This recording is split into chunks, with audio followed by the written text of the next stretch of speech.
ముక్కు ఎలా కనిపిస్తుందో దానివల్ల చాలా మంది ఐడెంటిటీ మారుతుంది. చాలా మంది ఒకలా కనిపించే వాళ్ళు ఇంకోలా కనిపిస్తారు. దీన్ని మీరు అందరు నమ్ముతారా?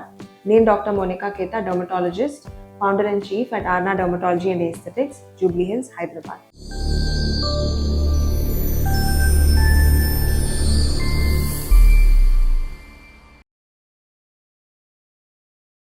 ఇవాళ నేను మీకు నోస్ కరెక్షన్కి ఏమేం ప్రొసీజర్స్ చేయొచ్చు చెప్పబోతున్నాను. సో లిక్విడ్ రైనోప్లాస్టీ అంటే రైనోప్లాస్టీ అనేది సర్జికల్ రైనోప్లాస్టీ. లిక్విడ్ రైనోప్లాస్టీ గురించి మనం చాలాసార్లు వినుంటాము, కానీ స్ట్రైక్ అయ్యి ఉండదు అదేంటి అనేసి. So fillers, dermal fillers or hyaluronic acid injections తోటి నోస్ షేప్ని మార్చగలము అనేది it's a very possible thing అండి. అంటే మనం సర్జికల్గానే నోస్ షేప్ మార్చుకోవచ్చు అనుకుంటాం, కానీ ఈ లిక్విడ్ రైనోప్లాస్టీ లేదంటే ఫిల్లర్స్తో కూడా నోస్ షేప్ని మార్చుకోవచ్చు. ఎంతో పెద్ద పెద్ద యాక్టర్స్, పెద్ద పెద్ద టీవీ ఆర్టిస్ట్స్, వీళ్ళందరూ కూడా పొలిటీషియన్స్, ఫేమస్ పీపుల్ అందరూ కూడా లిక్విడ్ రైనోప్లాస్టీనే ఎక్కువగా సెలెక్ట్ చేసుకుంటారు. ఎందుకంటే అందరికీ కూడా సర్జికల్ రైనోప్లాస్టీ చేయించుకోవాలన్న ఇంట్రెస్ట్ ఉండదు, నాన్ సర్జికల్కి వెళ్ళాలని ట్రై చేస్తుంటారు. సో ఈ మైనర్ కరెక్షన్స్ ఏంటి అంటే, ఇప్పుడు ఇక్కడ కొంచెం డిప్ ఉంటుంది అనమాట, ఇక్కడ కొంచెం గుంటలా ఉంటుంది. కొంతమందికి ముక్కు పుట్టడంతోనే ఆ జెనెటిక్గానే మన నోస్ షేప్స్ వేరేగా ఉంటాయి. ఇండియన్స్కి స్పెషల్లీ సౌత్ ఇండియన్స్లో మనం చాలా వరకు చూసేది ఏంటి అంటే, జెంట్స్లో అయినా లేడీస్లో అయినా ఈ నోస్కి ఇక్కడ ఒక గుంట మనకి కామన్గా చూస్తూ ఉంటాము. సో ఈ ఏరియాలో మనకి లిక్విడ్ రైనోప్లాస్టీ చాలా వరకు హెల్ప్ అవుతుంది. ఎందుకంటే సింపుల్ టెక్నిక్, మనం ఆ చిన్న సిరింజ్తోని ఇక్కడ ఉండే గ్యాప్ని ఫిల్ చేసేయచ్చు. ఇంకొక టైప్ ఆఫ్ నోస్ ఏంటి అంటే బ్రాడ్ నేసల్ బ్రిడ్జ్.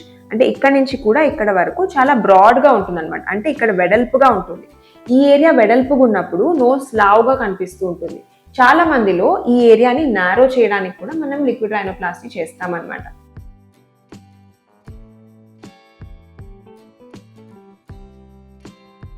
నీడిల్ అంటే మనకి షార్ప్ నీడిల్లో కూడా కాకుండా బ్లంట్ ఆబ్జెక్ట్, దాన్ని మనం క్యాన్యులా అంటాం.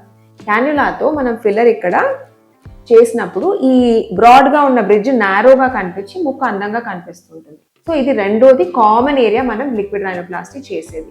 మూడోది ఏంటి అంటే, ఈ టిప్ ఇలా కిందకి తిరిగిపోయి ఉంటుంది చాలా మందికి మన సౌత్ ఇండియన్స్లో. సో ఈ నోస్ ఇలా టిప్ ఇలా కిందకి తిరిగిపోయినప్పుడు కూడా ఈ నోస్ని టిప్ని లిఫ్ట్ చేసేదానికి మన లిక్విడ్ రైనోప్లాస్టీ హెల్ప్ అవుతుంది. సో ఇది ఎలా వీలవుతుంది అంటే, టింకర్బెల్ నోస్ టిప్ లిఫ్ట్ అంటాం అనమాట. ఇది వెస్ట్లో చాలా మంది ఎన్నో ఏళ్ళ నుంచి చేయించుకునే వాళ్ళు, అంటే యూఎస్లో, యూరప్లో అట్లాగా. ఇప్పుడు మన ఇండియన్స్, మన సౌత్ ఇండియన్స్ కూడా ఇదే టింకర్బెల్ నోస్ లిఫ్ట్ కోసం అడుగుతున్నారు. మీరు కిమ్ కార్డాషియన్ వీళ్ళందరినీ చూసుంటే కనుక అందరికీ టిప్స్ ఇట్లా లిఫ్టెడ్ ఉంటాయి, కెండాల్ జెన్నర్ వీళ్ళందరికీ. సో అది యూజువలీ ఫీమేల్స్కి అంటే ఆడవాళ్ళకి బెటర్గా సూట్ అవుతుంది జెంట్స్ కంటే కూడా. కానీ ఎవరికైనా మొత్తం హాక్ నోస్ అంటే మనకి హాక్ బీక్ నోస్ అంటాము కదా, బర్డ్స్ బీక్ ఇట్లా కిందకి రొటేట్ అయి ఉంటుంది, ప్యారెట్ బీక్ నోస్. సో ఇలా నోసెస్ ఉన్న వాళ్ళు, ఈవెన్ జెంట్స్ కూడా ఈ టిప్ లిఫ్ట్ కోసము మనము లిక్విడ్ రైనోప్లాస్టీ యూజ్ చేయొచ్చు. మరి ఈ లిక్విడ్ రైనోప్లాస్టీ ఫిల్లర్ ఒక్కదాంతోనే వీలవుతుందా, లేకుంటే నాన్ సర్జికల్ నోస్ టిప్ లిఫ్ట్కి ఇంకేదైనా ఆప్షన్స్ ఉన్నాయా అనేది నేను మీకు చెప్తాను. సో థ్రెడ్స్, ఇప్పుడు నోస్ టిప్ ఇలా మొత్తం రొటేటెడ్ ఉన్నప్పుడు థ్రెడ్ లిఫ్ట్ ద్వారా కూడా మనం నోస్ టిప్ కరెక్షన్ని చేయొచ్చు.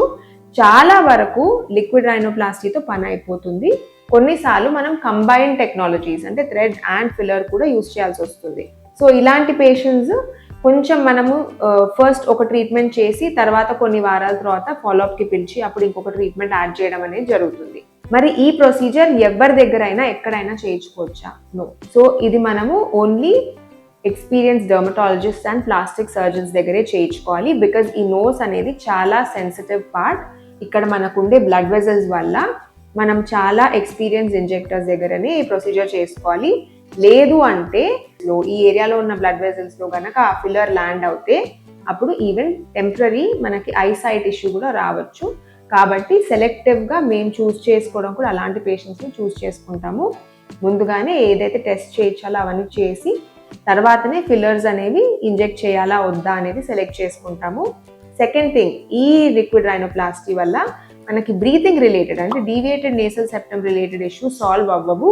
సో ఎవరైనా పేషెంట్స్కి DNS or deviated nasal septum ఉన్న పేషెంట్స్కి సర్జికల్ రైనోప్లాస్టీనే బెటర్ సూటెడ్ అవుతుంది. లిక్విడ్ రైనోప్లాస్టీ వల్ల బ్రీతింగ్ డిఫికల్టీస్ ఏమైనా వస్తాయా? ఖచ్చితంగా రావు. ఎందుకంటే మనకి స్కిన్ కింద నోస్ పైన మనకి ఫ్యాట్ ఏది ఉండదు, డైరెక్ట్ స్కిన్ కింద ఉండేది మనకి బోనే.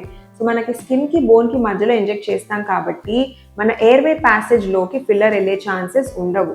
సో మనకి airway and breathing related issues అసలు రావు.